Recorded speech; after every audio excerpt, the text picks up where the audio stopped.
Three. Hello, everyone, and welcome to DroneNation for May. What is today? May 24th, 2021. Welcome in, everybody.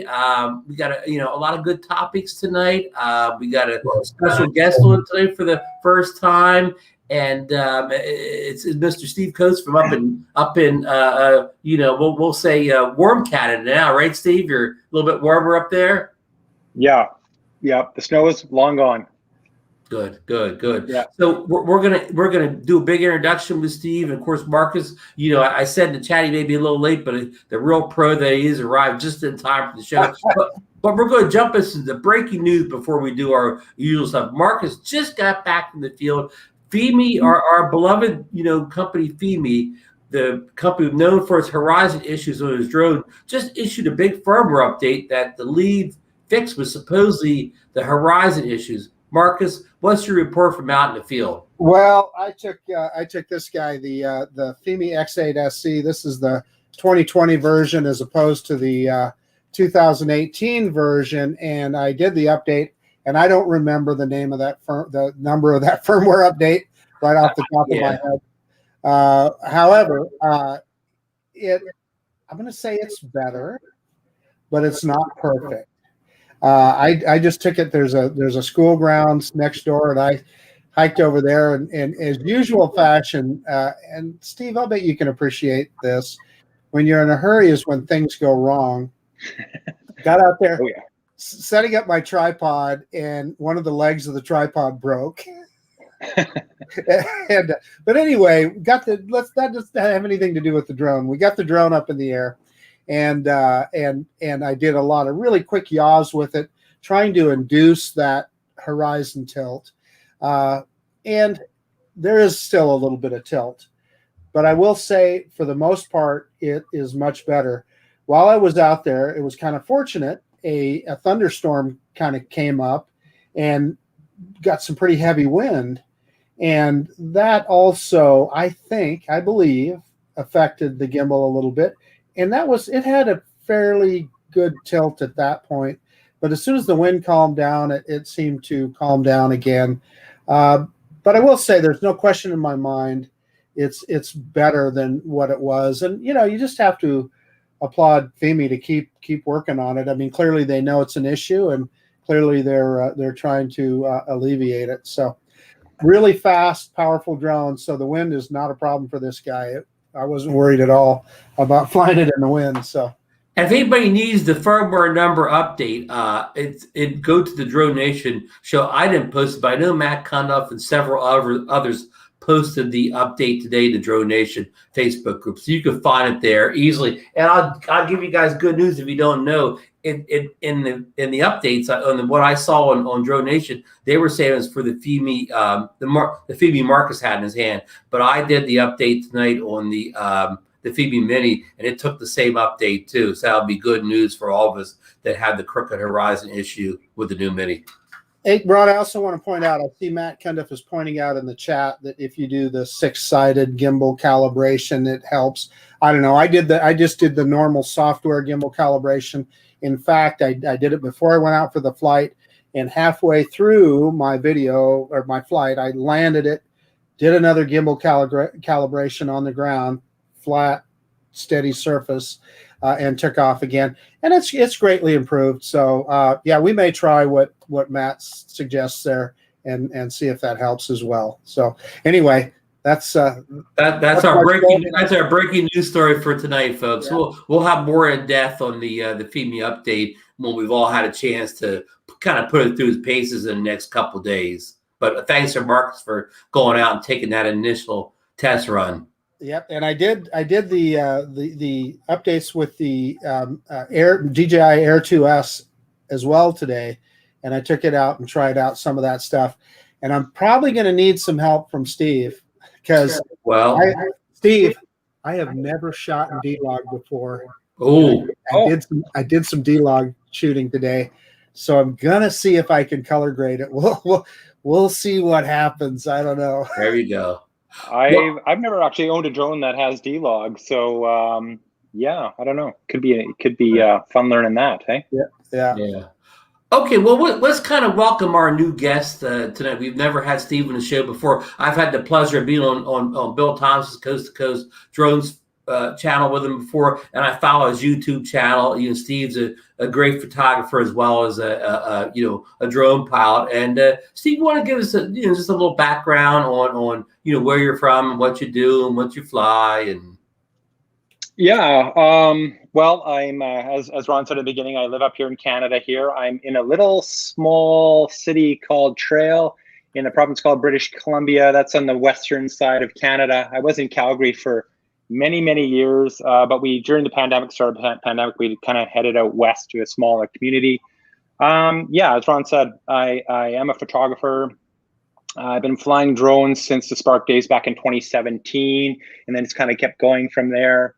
I have a YouTube channel where I just, I like to fly my drones, give folks tips on shooting better video, taking better pictures, throwing some mountain biking stuff every once in a while. And yeah, and I love being on these shows too, because you guys go through every drone imaginable. I've only got 3. I've only owned 3 and flown 3.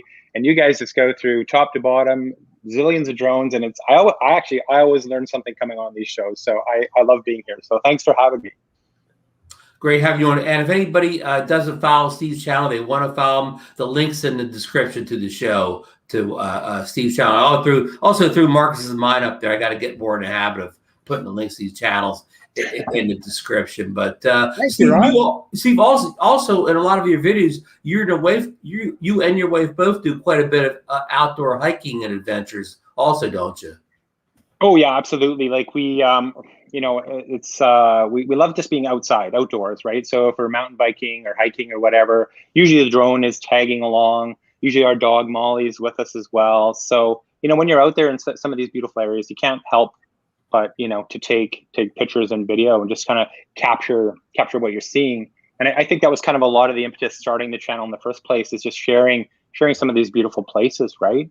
So capturing adventures, And boy, BC is beautiful, man. Oh man. Oh my gosh, yeah. It is really, it's a privilege to live here. I mean, it's just, you've got such amazing scenery right out your back door, and not crowded. You really don't face the crowds as some of the other more popular spots and parks do. So yeah, it's great to be here. That's for sure. So you consider yourself like a landscape photographer mostly, or?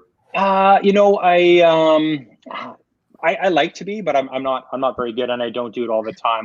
My preference, well, I started out doing mostly people portraits, that kind of stuff, and then I sort of started shooting some corporate events, which I don't like them, but they actually were one of the best jobs. They were easy to do, and they actually paid well. Right. But I'd love to be a better landscape photographer, but I don't know. For some reason, I don't spend the time doing it. I do enjoy night photography, though. That's kind of a fun sort of sub photography category that I like to do quite a bit. So it's kind of neat what you can capture at night, right? Right. Oh, definitely. And what kind of camera lens do you use for your low night photography? Right now, my main camera is a Canon R6. I just upgraded. That's a full frame. Yeah, all my cameras. I shoot with a Canon ESR and an R6, and they're both full frame cameras. They're really amazing cameras, actually. It's quite incredible. The R is the lesser expensive of the two, and it's 30 megapixel. The R6 is a 20 megapixel camera, but they're both full frame. They're both amazing. Typically, I shoot with a 16-35 f2.8 lens. That's my video lens. That's my walking around lens all the time. So yeah, it's pretty good setup. No complaints. And you can shoot 4K with these. Yeah, both video with these cameras. Yeah, both shoot 4K. The R was one of their earlier mirrorless cameras, and it does a big crop on 4K. I think it's about like a 30% crop, which is not great, but you can kind of work around it. Where the R6 does like a little 10% crop or something, so it's not too bad. Now Marcus is also a Canon shooter. Well, I hesitate even come anywhere close to what Steve's talking about. But yeah, I do use the old M50. Oh, that's a great camera. Well, it's perfect for the kind of vlog. Really, honestly, Steve, I'm a vlogger, so with the channel, and so that's what I use it for primarily. But it's a perfect camera for that. Like nowadays, like brand whatever, you can't buy a bad camera. There's so many good ones out there, so many good choices, right? Yeah, kind of like drones. I'm not going to go that far on drones. I shot Canon in the old film days. Oh, good for you, Ron. I started out in Canon in the film days, and I shot a little bit of them on the digital side, but anyhow, we're boring everybody out here with too much camera talk here.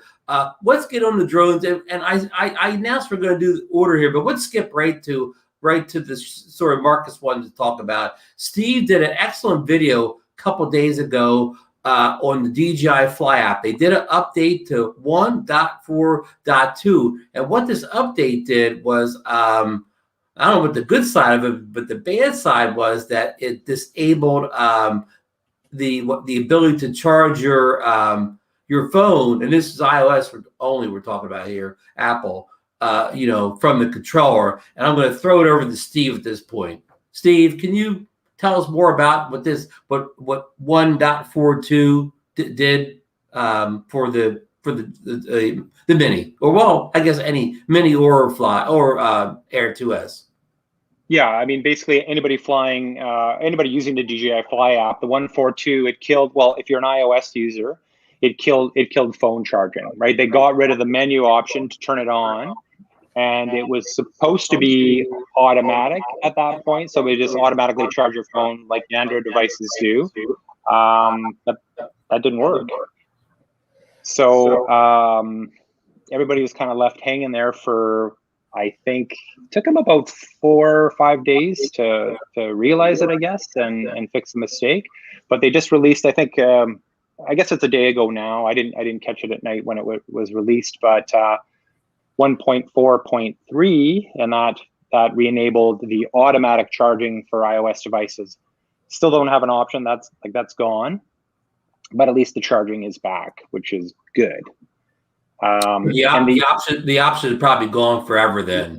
Yeah, I think so. I think they're just going to maybe keep it the same as Android for simplicity's sake, which is too bad because I did like the choice. I didn't always want to charge my device, But, I get it. I mean, I'd rather have feature parity, so you don't have to guess what device has what and all this business, So, yeah.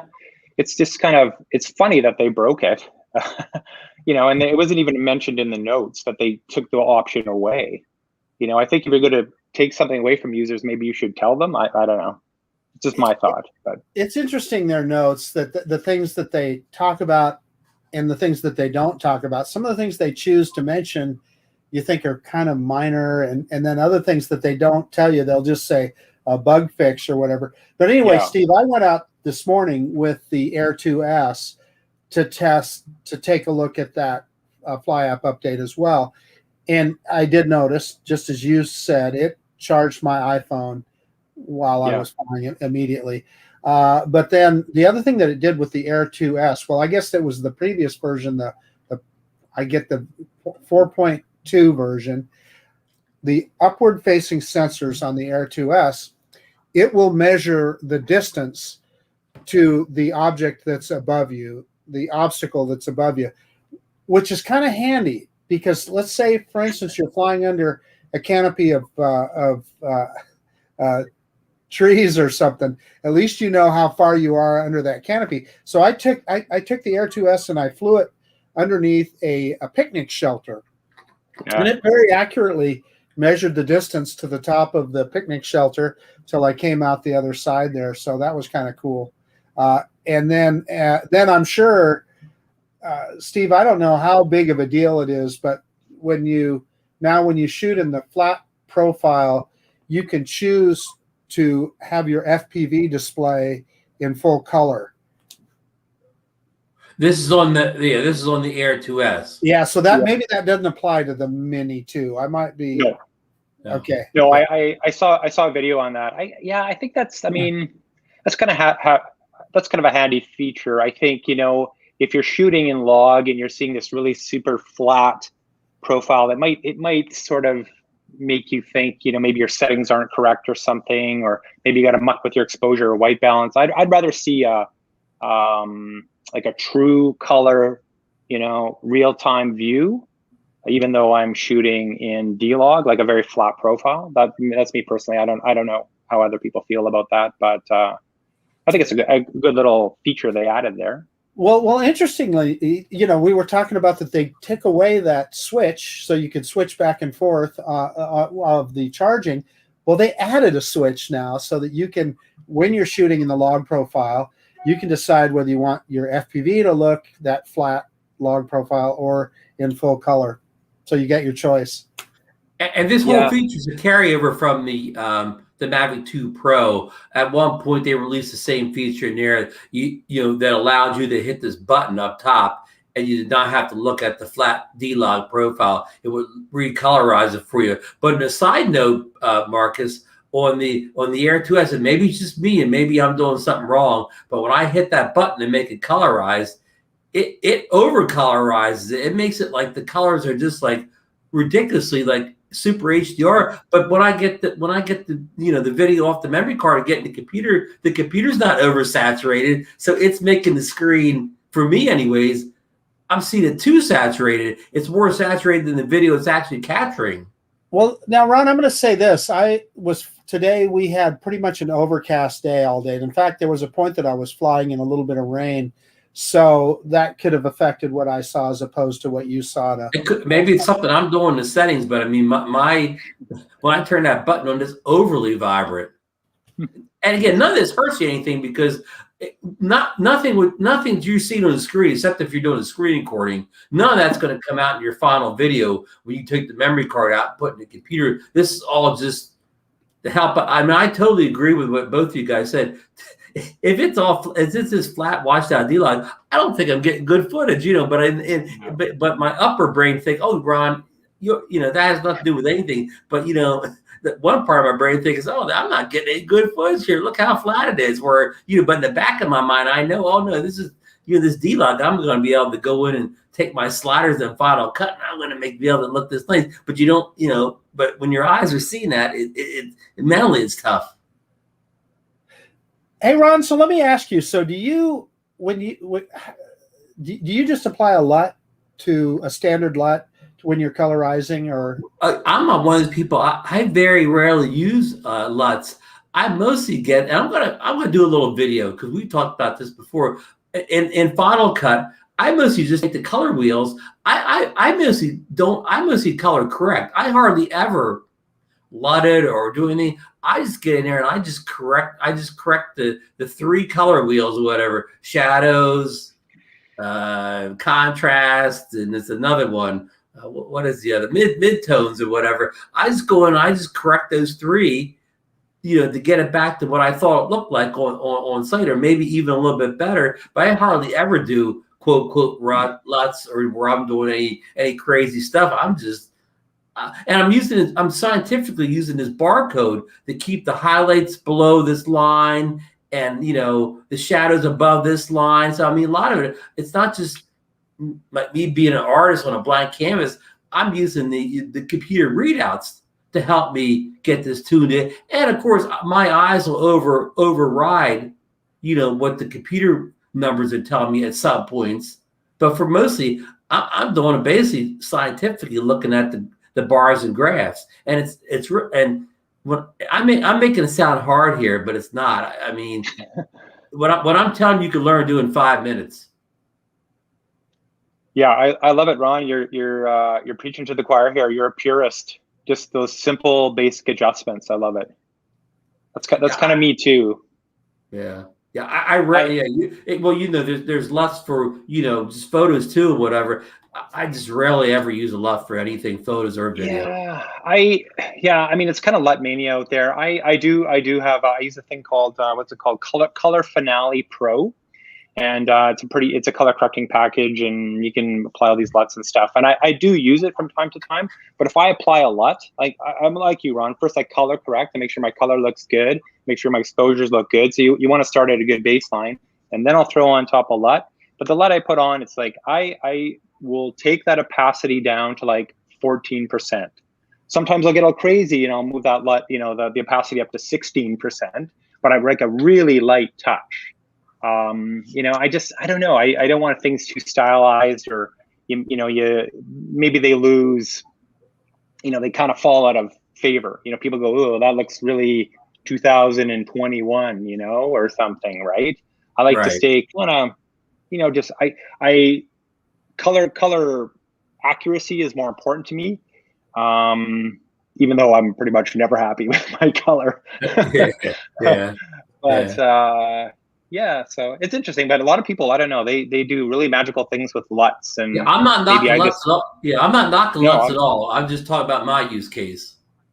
Yeah, I really appreciate the people who can just use them like a paintbrush and do magical things with them. I'm not really that guy. I play very conservative in that regard. Steve, you brought up a good point, for Marcus. If you don't color correct the image and get it, to a good base, if you just don't do any of that and just throw the LUT in or whatever, it's a good chance you can make the video or photo look much worse than it ever could if you didn't get it down to where you had the base, things like he said exposures, shadows, highlights. If you didn't have them dialed into where they look good, throwing a LUT on could make it a disaster. Yeah, it could. I think ultimately that's where you want to start, right? You want to start with a good baseline, but that also starts when you're shooting with your footage, capturing footage with your drone or whatever, right? Like you don't want to be auto white balance, because it's gonna be flipping on you all the time. You don't want to be auto exposure, because your exposure is gonna be all over the map. And then if you take it into your editing software, that's gonna be a nightmare to fix in post. So you lock down your exposure, you lock down your white balance, you bring it into your thing, your editor, and you just smooth out, get a nice good baseline, and then you throw your LUT on. It's gonna look beautiful, right? I always joke when I'm doing a test and I say everything's on auto. I say I'm Dr. Auto here. Just everything's on auto, whatever. But Steve makes a great point, and you have a little more leniency when you throw a D-log, because basically you could just change to any weight balance you want. When you're editing, whatever weight balance it was when the shot is meaningless, really. But you're right. It is important, and this is an old school photography. Get it right in camera as much as you can. That's exactly it. I try to live by that, right? But even if you get it, like if you're manual white balance, even if you get it not quite right or wrong per se, you can adjust it in post. But at least it's consistent throughout that piece of footage you shot, right? Right. You don't have to deal with what Steve's saying is, even if sunny's not the right white balance, it's still better to be sunny all the way through than to have it be 3 or 4 different white balances before it's done flying. Yeah, it's easier to fix ultimately, right? But I don't know. I get too picky about that stuff, and I spend so much time trying to make it perfect, and you're never going to get it perfect, But oh well.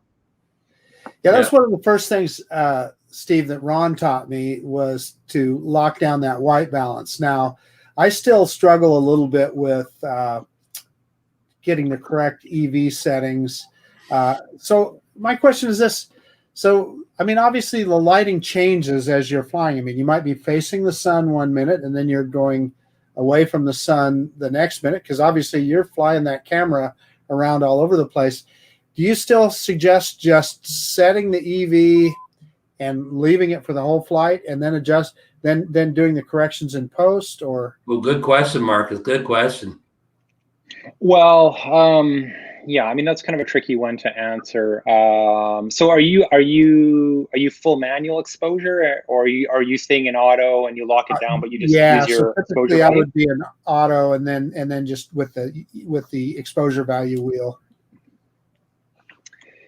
Yeah, I don't know. When you're going from dark to light or light to dark, that's always going to be a tricky one. And I honestly, I don't know quite how to answer that, because I would typically, like, I'm always flying manual exposure. The only time I'm in auto exposure is when I'm testing something and I don't really care. But if I care and I want the best shot, I'm manual exposure. And like locking your exposure, it's the same deal, right? If your exposure is locked. But I wouldn't do a lot of, I mean, I guess I do, I go from a shadow area into bright light, but I would set my exposure to where I'm going, not where I'm coming from, because I'm thinking about what I'm showing, what I'm bringing you to, what I'm going to ultimately show you. So I don't care about stuff that's in shadows. Maybe you can see a little bit of light on the distance there. I'm going to bring you into that lit area, and then my exposure will be correct for that area. So, and then I guess in reverse it'd be the same thing. How would that work? Would that work? If I said it, yeah. I mean, yeah. You always got to be kind of thinking about what you're trying to show there. Yeah. No, that makes sense. No, and I'll give you a real short answer, Marcus. And I'm not saying this is right, wrong, or whatever. This is the way I do it. Like when I'm flying and I got the sun's to the back of the drone, I'll set the exposure for that. But when I bring the drone back to me and turn around and start heading towards the sun, I definitely redo my exposure. I definitely expose, because if not, coming back, I may have, you may not see anything on the ground or whatever. Everything may be in the shadows. So I redo the exposure on the return trip. And lock it going. Even if it's auto, I still, unlock it and let the auto thing still adjust for flying, to the sun rather than away from the sun. So whether that's right or wrong, it's the way I do it. So Ron, how does that affect you in post-production then when you're, I mean, obviously if you're changing the exposure value, that's going to change some of your adjustments, correct, in post? Well, it's going to look so dramatically different if you're flying towards the sun or away from the sun that it's not like you're going to match up anyways. It looks like, it doesn't even look like it's, shot the same place because, if the sun's, if you're flying, and when I mean sunset, I don't mean it's on the horizon, but, if the sun's starting to set a little bit, and you fly away from it, you fly to it, it's such a totally different look that it's not like you're matching it up anyways. I just make each one look the best in post or whatever. And usually when I'm flying away from the sun, that light's perfect. I need to change the exposure very little on that because that's beautiful light. It's when I'm coming back, I'm flying into the sun. That's when the footage is going to need some work because usually, like I said, no matter what you do, it's blowing the sky out and underexposing the ground. So we're getting a lot of comments in the chat regarding ND filters, and Correct. ND filters seem to be kind of one of those mysterious things for people.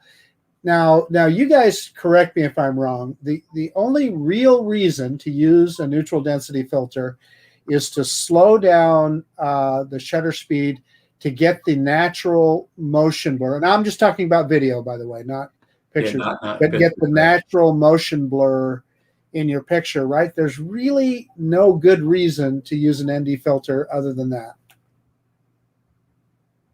Nope, you're correct. That is correct. Yeah. Okay. I mean, here's the thing. I mean, maybe you could say it helps you control your shutter better, even for non-motion blur situations. Because I'm probably not saying this right, but I think each like an ND 8 filter is a one stop, a 16 is 2 stops, a 32 is 3 stops, or whatever. And the next one's up. What's the next filter up? 64 is like 4 stops. So that means on your shutter you can, it just helps you manage your shutter better in certain situations. If certain, not all situations, some situations where it's kind of put locking down that shutter speed for you. It's so hard to explain. I can do it better than I can say it. Well, I also hear a lot of people say with ND filters, they'll say, oh, I put in an ND 16 and boy, did those colors pop. Well, no, they didn't. Now, maybe if you had a polarizer, I can believe that if there was a polarizer on there, but the ND filter doesn't do a thing for the colors. No, that is correct. Like, I don't know. I think it's kind of like, it's a bit of a YouTube thing. It's like everybody was on there. You got to have ND filters if you're shooting with your drone. Everybody's like, okay, I got to have ND filters. And it's like, you know what? to be frank, ND filters are a pain in the butt. Like, and unless you specifically are looking, unless you're like a total technical perfectionist and you want that, 1/2 times shutter speed kind of thing, the 180 degree shutter rule, and unless you want that perfect motion blur, they're just a pain, right? I will do that. I do use them. I prefer actually a circular polarizer because that gives me something I can take away with right away, like you were mentioning there, Marcus. It's going to cut reflections. It's going to cut that glare. It should make the footage pop a bit more. But also circular polarizers only work at, I think, 90 degree angles to the sun. So if you're flying directly into the sun, or directly away from it, you may not see it affect as much. But yeah, ND filter, especially with like all the DJI drones. I don't know about some of the other drones, but you can only adjust the ISO in full stop increments. So if you want to get that perfect shutter speed, well, if you can't adjust your aperture and you can only adjust your shutter speed, that can be very tricky. You're not going to get that exact shutter speed you're looking for. So yeah, I mean, if you're a technical perfectionist, yes, absolutely. If you have a drone that has a adjustable aperture, that can be also beneficial too, because you can shoot at a wider aperture under brighter conditions. You don't have to stop down your aperture, right? I'll use them like for video shooting with my SLR. I'll use ND filters all the time in bright sunlight because I want to shoot at f2.8. And the only way I can do that without having a ridiculous shutter speed is to throw on an ND filter, right? So exactly. So you're looking then with in photography, you're looking for a specific depth of field or something, and that's why you open up that. Yeah, absolutely. Yeah, and but also you would use them. They're also, if you get the stronger ones like the ND 1000s and 2000s, if you want to shoot some motion blur stuff, like in the middle of the day.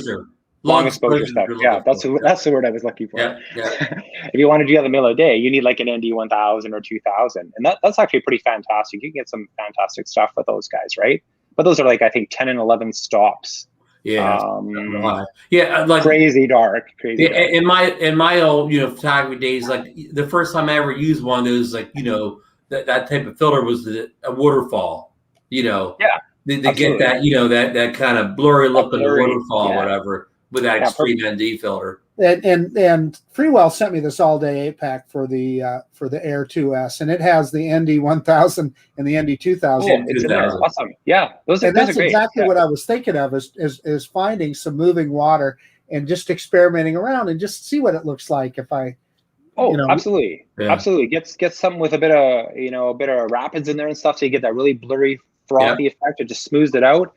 I did a video on that because Freewell sent me a pack of those, the ND 1000, ND 2000, and I was worried that with a drone, I mean, normally if you're shooting long exposures with a camera, like your camera's on a tripod, it's not moving, right? Because you don't want any shakiness. And I was worried that, well, with a drone in the air, is it gonna be any good? And yeah, it was actually not too bad.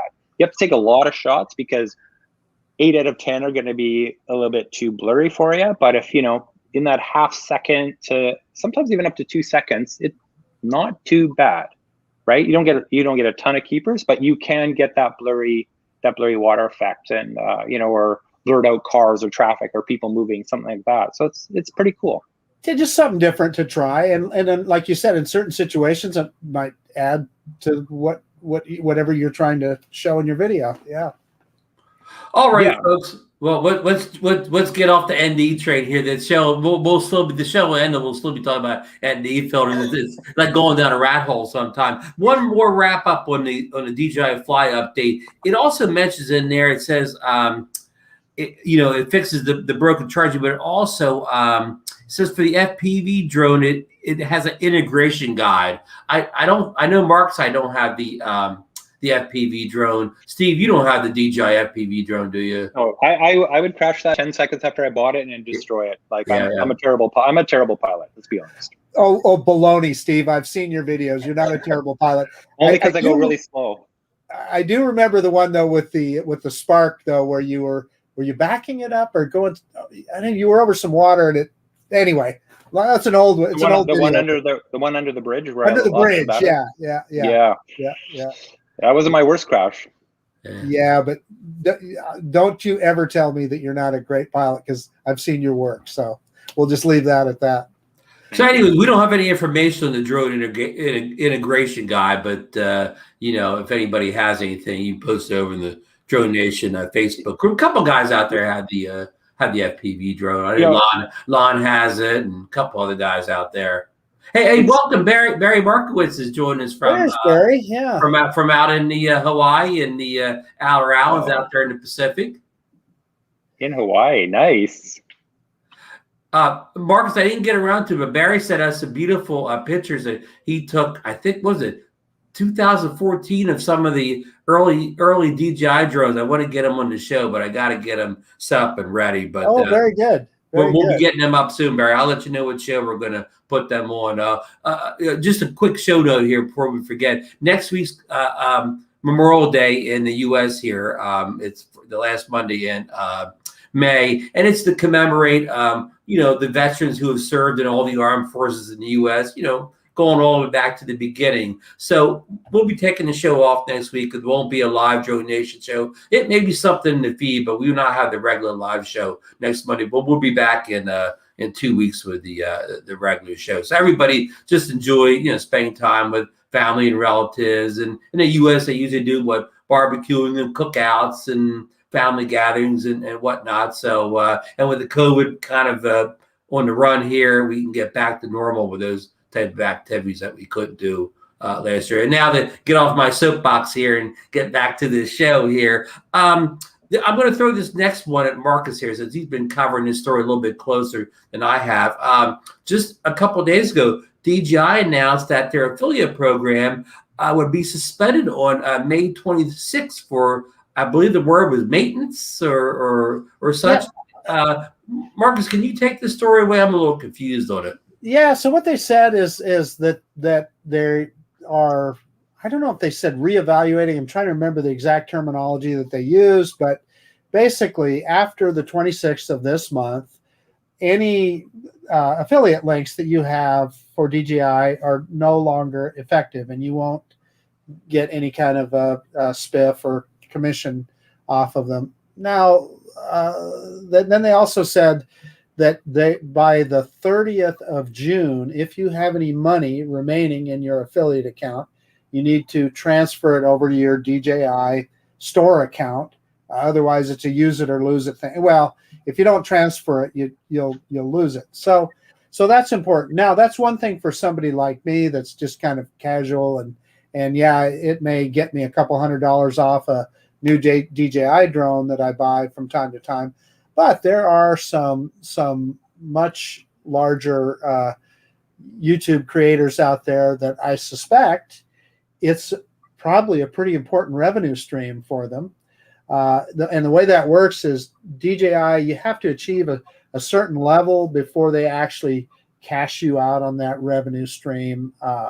And I don't even know what that level is. Other than that, it just becomes a store credit for you, which has been great for me, because often when the next drone comes out, I've got a couple $100 in there, and it helps defray the cost of whatever that new drone is. But they're kind of leaving it open-ending. They're not open-ended, excuse me. They're not saying whether there's going to be a new program or whether it's over for good or what. But yeah, I mean, it's just something to think about, and it's kind of too bad, because, like I said, it did help a lot of, I think, YouTube creators and others help defray some of the cost of buying that equipment.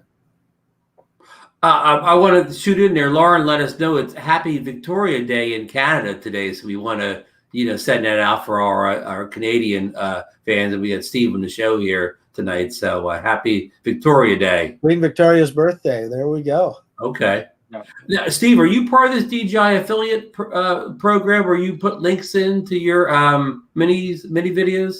No. Okay. No, I'm not. I didn't take advantage of that. They used to have a program on their forums too, where you'd earn points, and those points could be traded for DJI money on their website.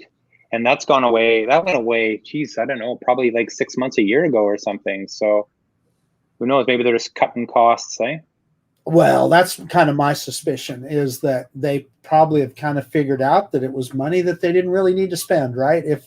If somebody is going to buy a DJI drone, whether they find it on my affiliate link or Casey Neistat's affiliate link, they're going to buy one no matter what, and they're going to seek it out. They probably just didn't need to do it anymore. But I can tell you, I know a lot of those big time YouTube creators. I guarantee you that was a significant revenue stream for them. Right. So we'll be keeping up with this story here. If anything, we find out the information going forward, whether the affiliate program will be coming back in a newly revamped system, or whether it be going away entirely. But we'll keep on top of this story here. Okay, so moving on to another story here. We've heard rumors on DroneNation of a Samsung drone coming later this year. In fact, they're told December release, and some of the specs are supposed to have 8K video, 48 megapixel photos, and a 50-minute flight time. You guys know anything about this Samsung drone outside the couple posts we've seen on DroneNation? Did you believe that story, Ron? Well, you can't. If you Google search, you don't find any official stuff from Samsung. I think that was a guy trying to get some hits on a video, because the picture of the drone looked very much like a Hubsan Zeno with Samsung plastered on the top of it. So I don't know, but it could be. Right. So in other words, that don't not buy something now waiting for the Samsung drone. But I mean, Samsung is a big company. If Samsung wanted to make a drone, they certainly have the resources to do it. Oh, no question about it. Well, let's back up a little bit, Ron. When we heard all the rumors about Sony getting into the drone business, I was really hoping that Sony would get into the consumer drone business. Now, obviously, they're building that big commercial drone. I can't remember what they call it, Ron. They had a name for it. I forget already. It's obviously a pretty impressive piece of technology, but I would love to see another major consumer drone manufacturer. I love DJI, I love their products, but competition is always good. And was it the hook to the Sony drone that you could put your Sony, your real camera on the Sony drone and fly it around? You could put your full frame Sony, what's their flagship, the A7 on there and fly it around. I think so. I think that's right. Yeah, I think that's what that drone will do. So yeah, for commercial shooters, that's amazing. Yeah. I guess you'd have to be a big commercial shooter to feel comfortable about putting your $5,000 camera on your $10,000 drone. With your $2,000 lens on it. Yeah, exactly. As soon as I saw that, I'm like, I'd never put my SLR on a drone, man. Like oh my God, just scary. Yeah, right. Like you said, unless you're commercial and it's not, it's all part of the business, anyways. Yeah. So, anyways, not much to talk about there. I just thought I'd throw it in there. Slow news week, I guess. I want to give a big shout out to our friend Billy Kyle. Billy recently received his YouTube Silver play button commemorating his 100,000 subscribers on YouTube. So, a big shout out to Billy. That's amazing. Couldn't happen to a nicer guy, too. He is just a solid, down-to-earth individual. And mature beyond his years. We all watch his videos. Every time there's something in particular I want to know about the Skydio or one of those drones, I always go back to his videos and say, "Oh yeah, that's how you do that," and move back. So yeah. And Billy was on Kelly Shores' show Friday night. What does Kelly call his not his First Friday, what does he call his other show? Speed Dial. Billy was on Speed Dial, and it was a great interview with him and Kelly that night. If you haven't had it, go back and watch the replay of it. Billy had a couple great stories, and Mike Wright was like he called in, and I didn't know he was Kelly's subscriber of the month for last month. So big shout out to our buddy Mike Wright. That's TX Arch drone guy. Yeah, I know. That's always a mouthful. I know. He made this kind of cool sounding name, but I can't get the hang of saying it. Okay, the next story this is a story near and dear to Marcus's heart. Today, you probably only have a couple hours left, folks. Back on Woot again, is the Parrot Anafi drone. These are, refurbed or renewed or whatever they call them, but they're only $299. And they hooked Marcus the last time they had the Anafi in there, and he went and pulled the plug, and he's already made a video on his first flight with his new Anafi. You're making me get it out, Ron. I just love this little drone. And Johnny Drone Flyer was the first one to sent me that announcement today. Johnny also purchased Anafi off Woot a little while ago. He did, $299, and shoots in 4K, 30 frames per second, full featured drone. Has all the intelligent flight modes that often people are looking for. Well, waypoint missions, all that sort of thing. And of course, the big trick, and this is a 3-year-old drone, by the way. The big trick of this guy is it will look straight up. So you can go from looking straight down to straight up.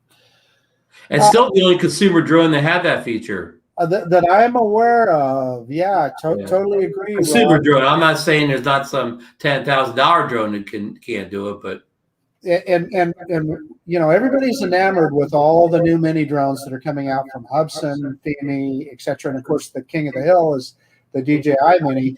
But I will put this camera on this guy up against any of them. Yeah, it's it holds up well for being a 3-year-old. It'll be 3 years this, say, July 1st or June 30th that it came out, and it was only out a month or so, and then the Mavic 2 came out, and it kind of got left behind. And of course, the critics all hit it because of its range. Its range, and it has one other thing people didn't like: the range and something else. Well, the range is the one for me. It's a Wi-Fi drone, so if you're in an urban environment where there's a lot of Wi-Fi interference, you struggle with it. But when you're out away, when I'm out in the country or out in the canyon with it, I've had it out well over a kilometer without issues. So, and by the way, don't think just because it's small size, it's not powerful, because it'll do about, 35 miles an hour, something like that. And it gets where it needs to go and has a fairly decent wind rating. I mean, I wouldn't take it out in a gale, but it's not, you don't need to be afraid of a little bit of wind with it either. So it's a lot better in the wind than it looks. Man, for $299 now as a refurb, I just don't. Man, you can't go wrong if you're looking for a full featured drone. And that's an advertisement for Parrot. Yeah. Links down below. And if you have a little extra money, Marcus, you can get that deluxe kit where you get the carry case and the extra batteries and everything. Batteries in a case. I think they have it for $499. Yeah.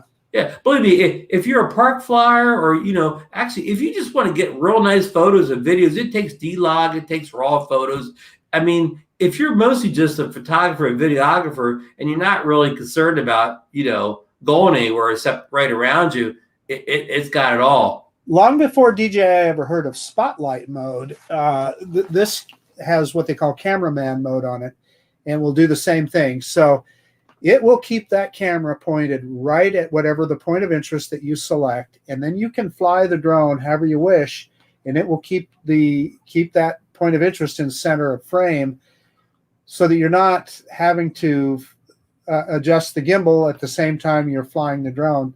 Takes away a little bit of the workload. I don't know, just a ton of those kind of features that I think are very thoughtful. And what I will say is, even though Parrot is no longer in the consumer drone business, they are still providing firmware updates for that. So it's still a relevant product. And Patrick Sutton's pointing out that it has no geofencing like the DJI drones. Very true. Yeah. Well, our friend Billy Kyle, before the Mini came out, he used to carry the Parrot Anafi as his backup. Drone. Yeah. And as you found out, Marcus, or you pointed out the other day, it also has an automated dolly zoom shot in it as one of his quick shots. And as far as I know, none of the DJI drones have an automated.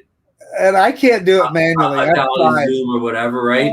Yeah. Have you tried to do a manual dolly zoom with your Air 2, Ron? Or I just can't do it. I've tried. Yeah, I mean, I haven't even tried or whatever. But I know that the Osmo Mobile, what are we on, the 3 now or the 4? what's the current Osmo? Yeah. Gimbal. It's the OM4 now. The OM4 has a an automated dolly zoom feature, and it works very well. Try it, Marcus. It works well. Yeah, I know, but you got to just move backwards. You gotta be the gimbal ninja. Yeah. So, anyway, so that kind of covers most of the list here. Oh, you know what, Marcus? You want to? I forgot the Bug 16 Pro. Do you want me to roll the little promo video? On which one? The Bug 16 Pro. Oh yeah, sure. We can talk about that. I think I got the little promo video queued up here to run. Yeah, if I can figure out how to do it, I'm the one that never knows what I'm doing here. That's not what I wanted. Yeah.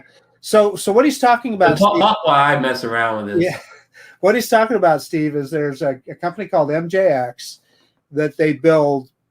They're just right on the cusp between being a toy drone and kind of a real drone. But they is that it? Yeah. Yeah. Okay, we're ready.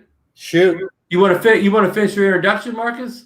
Well, I'm just saying that MJX being at the lower end of the spectrum, and under $200 drone, they really do put out a quality product. It's a high quality product. They really give you a lot of these cheaper drones, they give you a lousy owner's manual. These guys give you a nice owner's manual that explains how everything works.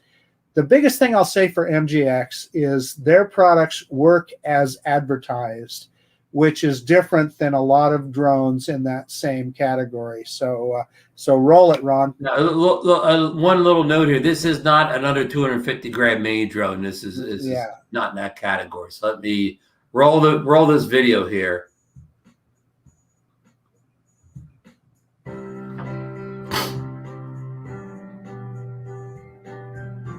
It looks like the 3-axis gimbal's doing a good job there. Yeah, Ron, this is the first time I've seen this, so it does. MJX prop in the shot there, though. Yeah, a little bit of prop in the shot, but MJX sent me an email today that they've mailed one off to me for review. So I'm really looking forward to getting a hold of it. Now we're talking. This is a 4K drone with a 3-axis gimbal. Means this has some real specs to it. It does. Brushless motors. Yeah. So, your expectation at this price point is not going to be the kind of video that you get off a DJI drone or something. But if it's reasonable, and the biggest thing for me is stabilized. It's got to be stable without a bunch of jello in it or anything. You got to have that kind of quality because. And I think the way I look at these kind of drones is it's a starter drone. It's for somebody that is not prepared to spend $400 or $500 on a drone, but they want to see if it's a hobby that they're interested in. This is a good way to see if it's something that you would then want to move up the quality chain. I want to stop because I don't think anything else. It goes on for like 3 minutes and basically the same shot the whole time. The other thing that Steve, you probably don't know, but one of the things that I try and show on my channel is that I recognize that there's a lot of people that $500 might as well be $5,000, but they can stretch their budget to a couple $100. So I review those drones just because there's really a big variance in quality at that level. Some of them are horrible and some of them aren't so bad. So anyway. That's what Steve, why don't you tell us a little bit about your drone journey? Am I correct? You started with the DJI Spark drone? Yeah. It was one of those things, right? I had wanted a drone for a long, long time, but it was always, I needed to have, I wanted something that I could take with me hiking and biking, right? And I'm not going to put a Phantom 4 on my backpack and try and take that up the mountain or whatever. So I think, as they started to get smaller and smaller, but also price point, sensitivity, because it's like being my first drone, I don't know, maybe I won't use it. Maybe I'll fly it a couple times and then it'll sit on the shelf, right? so it was like the Spark was kind of that perfect price point.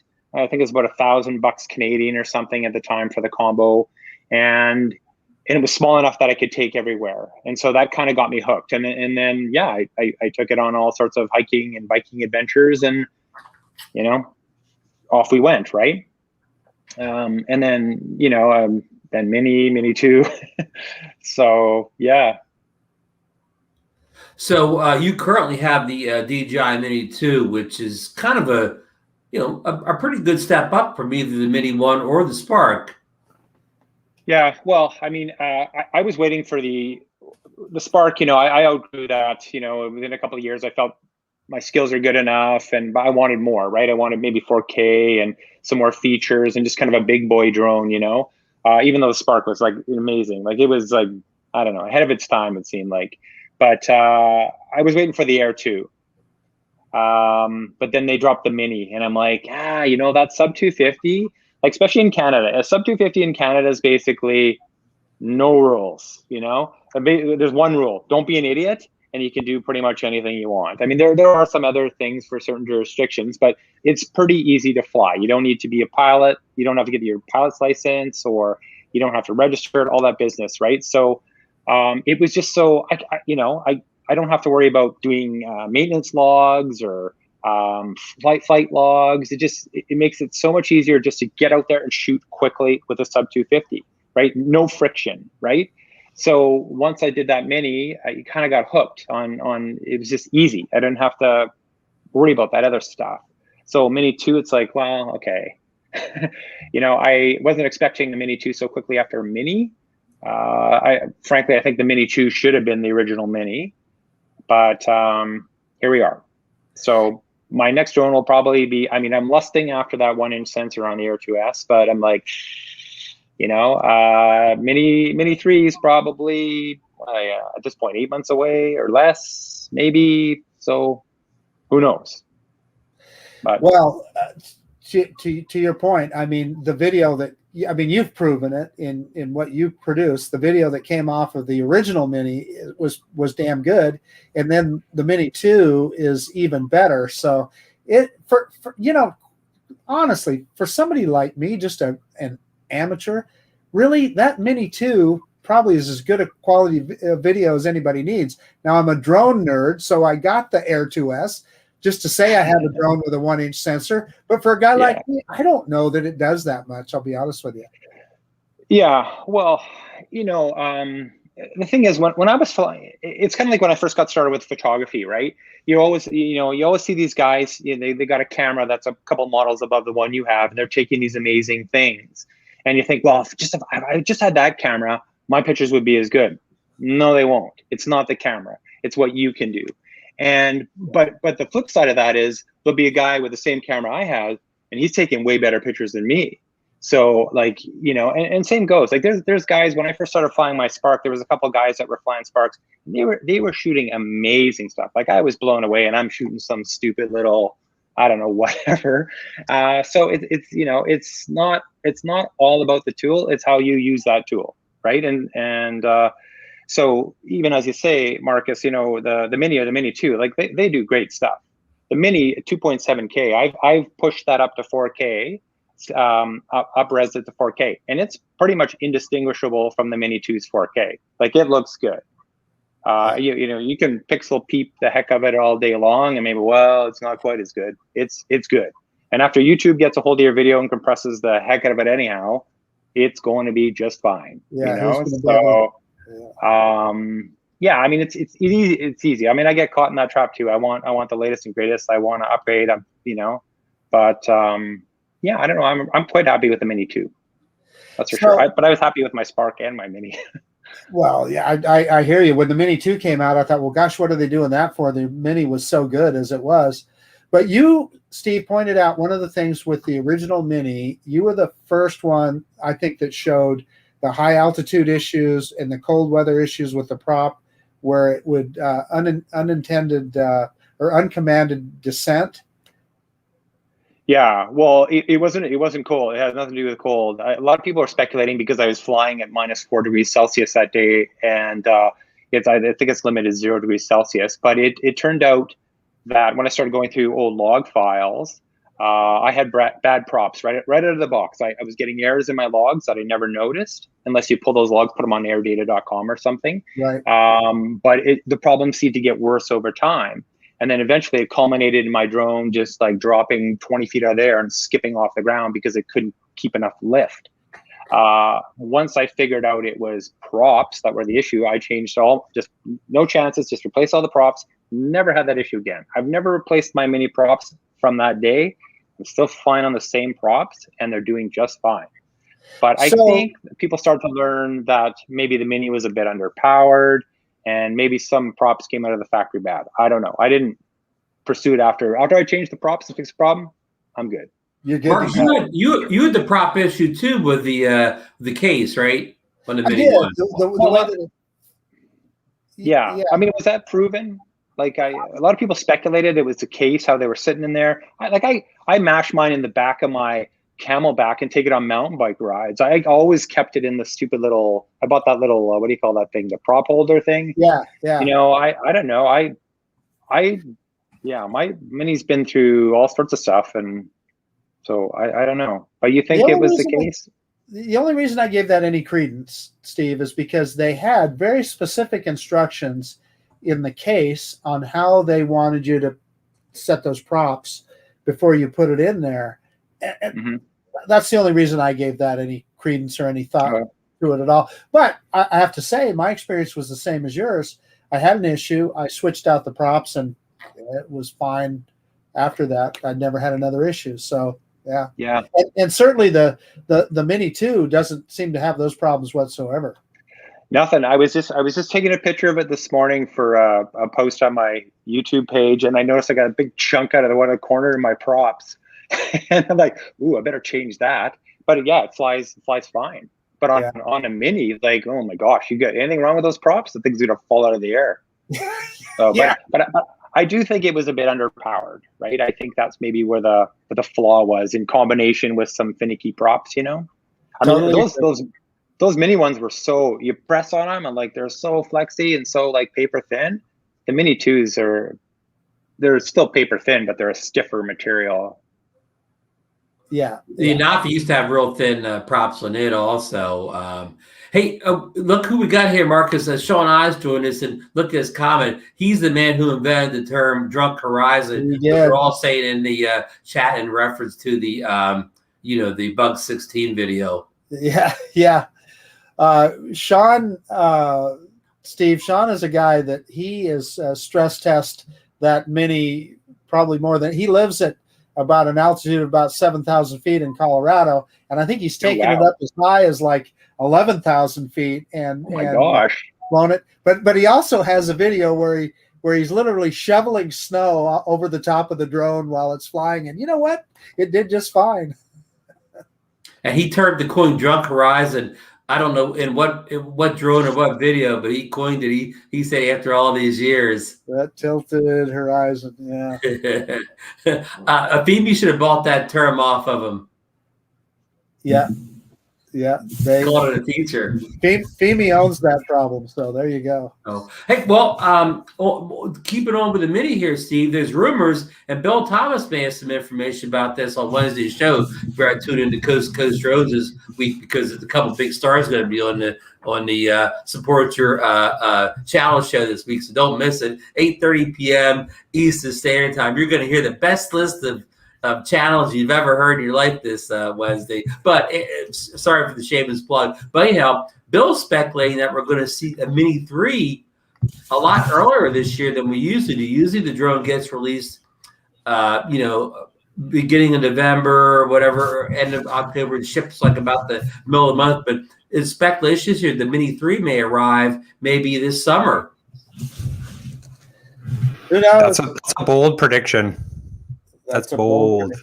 Yeah. Well, some of it's based on the fact that you may have not heard about this, Steve, but it's a Chinese drone company called Hubsan. They've been making kind of like better toy grade drones for years. They have a line of drones called the Xeno, and they've announced a Xeno. Help me, Marcus. A Xeno Mini Pro. Yes, the Hubsan Zeno Mini Pro. Yeah, It's an under 250 gram drone, yeah. and it beats the specs on the Mini 2 in every single category, and sometimes blows them away in the categories. And it's also priced at, Marcus, is that just the drone battery and controller starts at like $459. Yeah, of course. So $10 more than what DJI is. Yeah, And by the specs, it's kind of halfway to the Air 2 series, but at 250 grams and the price point of the Mini 2.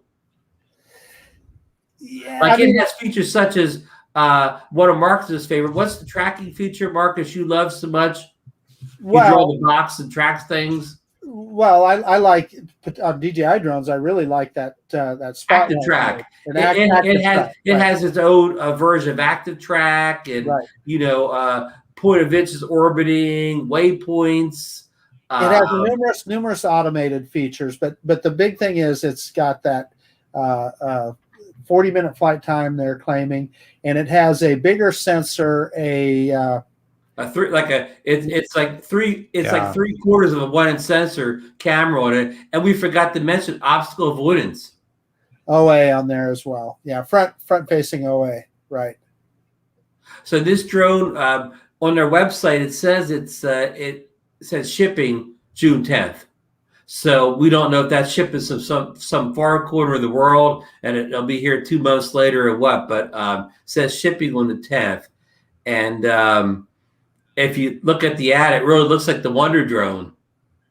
But all this is keyed into maybe DJI knows something about this thing, and they know they got to come back with something fast and not let them get too much of a foothold. And because the mini drone market, Steve, you were kind of ahead of the game with the mini. Now everything's going to the mini. We got the little Phoebe mini here. We got we got Mini 1, Mini 2. We got a Hubsan jumping in the mini game now. So I mean, everybody's going. What about Autel, Ron? Let's start a real rumor. There's Autel. There's Autel mini rumors. So kind of everybody's jumping in the under 250 gram drone market with a 4K GPS drone with good flight time. So that's the hot category, Steve.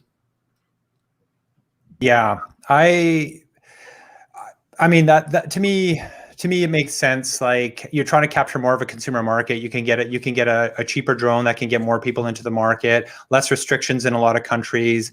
That makes total sense, right? I think the danger here with DJI, for a July release, you're gonna make a lot of customers upset. You can't be releasing a drone every 6 months with updates. If I was getting an iPhone every 6 months, like a new iPhone's coming out, I'm going to be pretty crabby, right? I think most people can tolerate a 1-year release, something new every year, but 6 months, I think that'd be risky.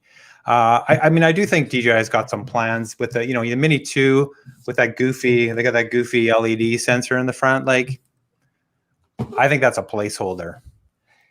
Something's going to change. They've got a few grams to spare on the Mini 2. You take out that little sensor, you plop in some optical avoidance. There you go. You got your Mini 3. Bump up, give us 4K 60, good to go. But would they do that in 6 months? I don't know. I like it, Bill. It's a bold prediction, but I don't know. I think it makes some customers kind of cranky about that. Yeah, I'd be cranky. I agree. I can't imagine. Well, I'd probably buy one. Well, of course I would too. Lauren in the chat, and Lauren kind of has a little bit of more knowledge than maybe some of the rest of it us do with DJI, and he's saying November as well. So that's kind of where I'd put my money, I think. And I can live with that, an annual release, and maybe that's kind of their, maybe the mini starts to, you can see a lot of these features that they figure out how to miniaturize them and trickle them down, and you're getting these annual releases. I mean, that could be pretty exciting, right? See a lot of this, it first comes out in an Air 2S, and then a year later it's in a Mini 3 or a Mini 4 or something like that, right? That could be pretty exciting. And then it's going to be a gateway drug to your bigger drones. Hey, I like my Mini 3, but there's an Air 2 or Air 3, so they want to get more people in the game. That's for sure. That would be a plan, right? Yeah, but you got to, no doubt. You can't take your customers' wallets for granted, though. I mean, there's a threshold, right? There's a limit. That's fact. Yeah, Yeah, no doubt about it. absolutely. Well, DJI has gotten pretty good at that, and but I think one of the important points is how that sub 250 gram category is becoming important in consumer drones. Not so much here in the U.S. Ron and I argue all the time that, yeah, so what? You don't have to put a $5 sticker on it in the U.S. That's the only difference between having a mini drone. Really? Yeah. It's just, yeah, if it's sub 250, you don't have to go with the get with the. Yeah, you don't have to register and pay your $5. Use some privacy. People don't like to register anything with the government, so that's good for them. But if you're a Part 107 pilot, you still have to put a tail number on it. Yeah. So, yeah. What's the difference? But the point is, in Canada, that's great. I mean, you guys have very sensible drone laws in Canada. To me, they make a lot more sense than what we see here. Not according to Canadians. They get grumpy about that. Well, but I get comments all the time. That's ridiculous. Because sorry to interrupt there, Marcus. Yeah, sorry. No, that's okay, Steve. But I was just going to mention it's also in the UK right now.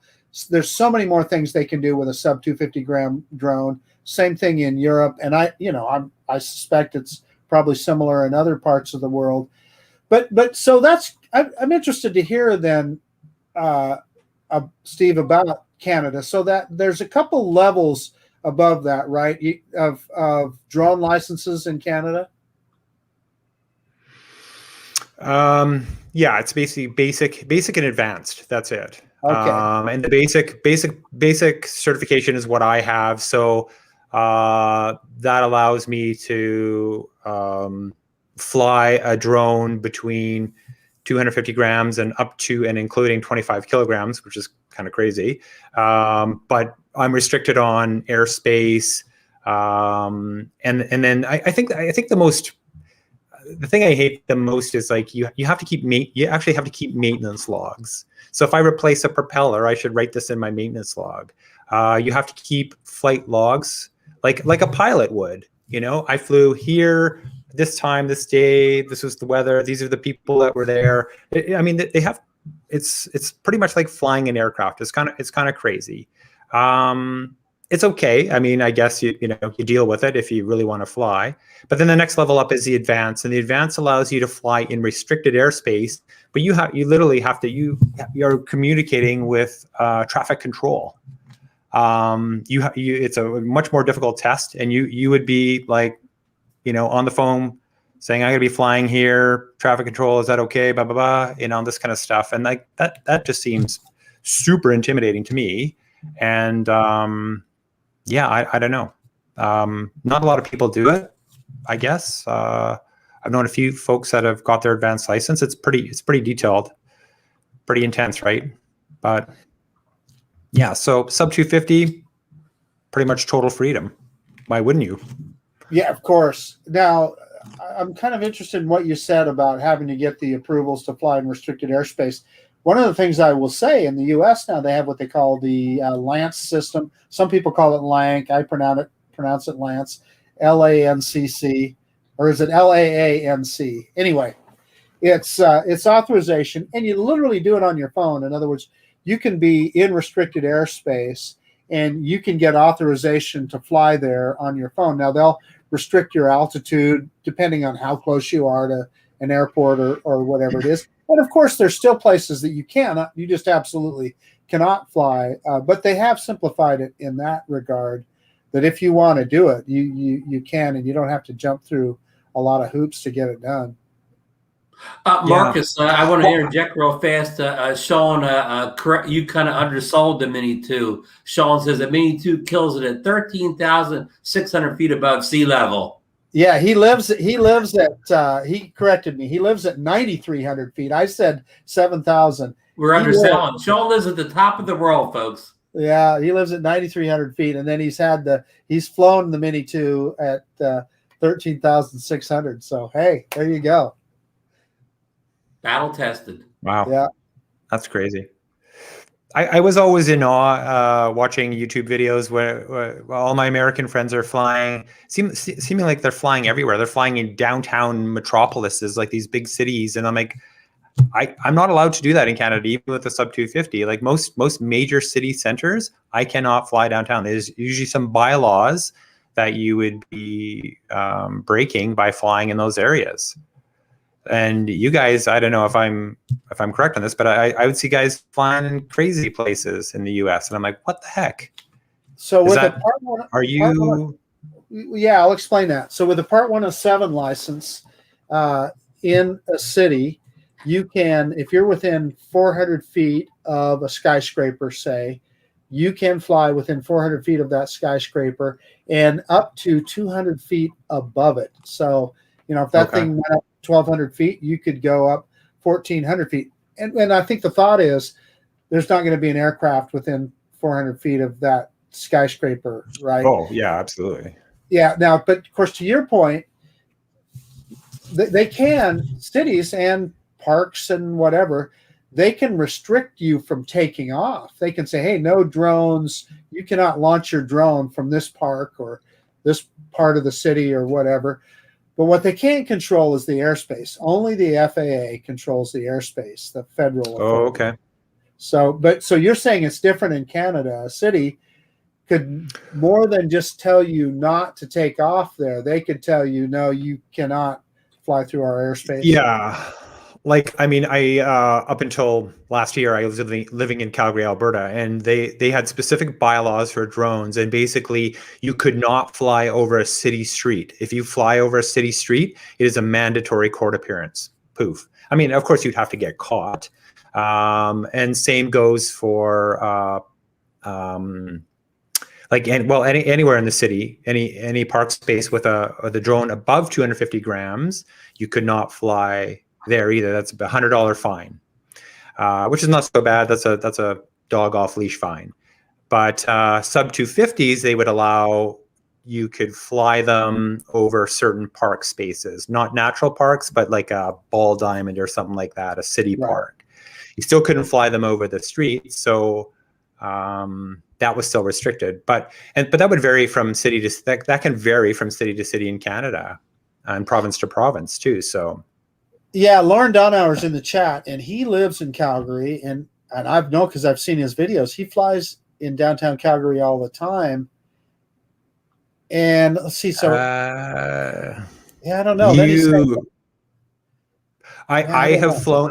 In some of my videos, I do have shots of downtown Calgary, but I'm flying over a park space, and I'm probably pushing the limits of, and that was with the sub 250, and I'm probably pushing the limits. I have seen guys post pictures like they're flying through downtown. That is 100% no good. Like, that's illegal. You can't be doing that unless you had permission from the city, from Nav Canada. You can't be doing that. And I've seen some good videos where. Sorry? You'd have to jump through a lot of hoops, in other words. In the U.S., yeah, you would have to get pre-clearance to do that. The U.S. should get a waiver, clearance waiver. Yeah. But yeah, so like I know a friend of mine. He made some great videos in Calgary, and he had to get permission from Nav Canada, permission City of Calgary, permission of like Stampede, which is they do a big exhibition every year, but they have a big land space downtown Calgary. He had to get permission from all those groups in order to make his video. But it's possible, but you can't just be a casual flyer and fly over these spaces, right? Can't just throw. People do it though. Yeah, they do it. I mean, the chances of getting caught, slim, right? I mean, there's not a lot, but it just takes one, right? Yeah. Well, Ron and I have a friend who got a $182,000 fine from the FAA. So, and it might have been some of his videos that you saw, Steve. I mean, I don't know, but yeah, the FAA didn't like what he was doing for sure. So yes, indeed. Well, I guess we've kind of got everything talked out here. Steve, is there anything else you'd like to bring up, or maybe promote some videos in your channel, or anything you want to say on the to wrap up the show here? What do you guys? What's your favorite drone? What are you flying all the time now? What's got your attention?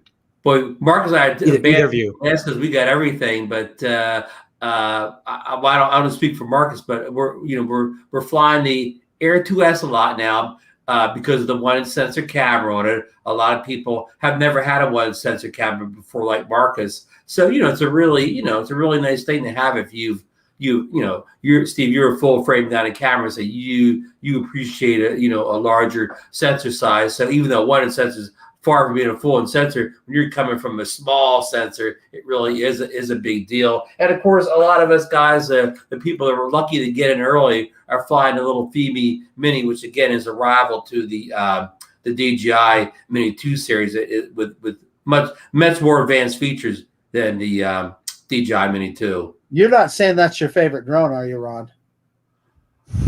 Oh, I thought I heard in their favorite drone what we're flying now, so I went with the what we're flying now. Okay. Actually, I'm still loving that big Autel Evo 2 Pro I got last year. The big orange drone.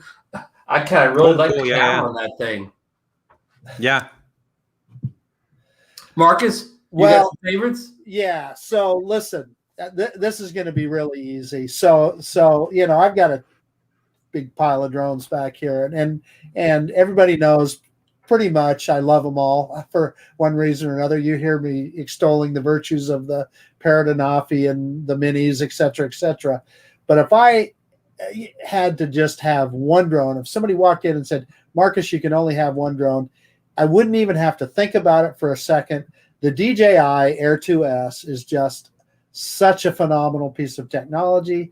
It flies so amazing and really, if you only had one drone, for sure, and weight is not an issue, the 250-gram thing, absolutely, that Air 2S is just an unbelievable piece of tech. Cool. So are we wrapping it up, Ron? Yeah, but we're going to wrap it up then. Mark, do you have any thoughts on the way out the door here? Or yeah, you know what? I had such a bit. I'm still trying to catch up in my mind. I had such a busy day from the minute I got up till we started the show. I was out flying drones and uploading video and this and that. So Mark has to run and get dinner and start editing all that video tonight. Yeah, what I'm going to say is, man, this is just a great time of year to be out flying. I mean, I had some clouds today, but that spring is one of the greatest times to be out with a drone. So and early summer. So get out there, fly drones, have fun.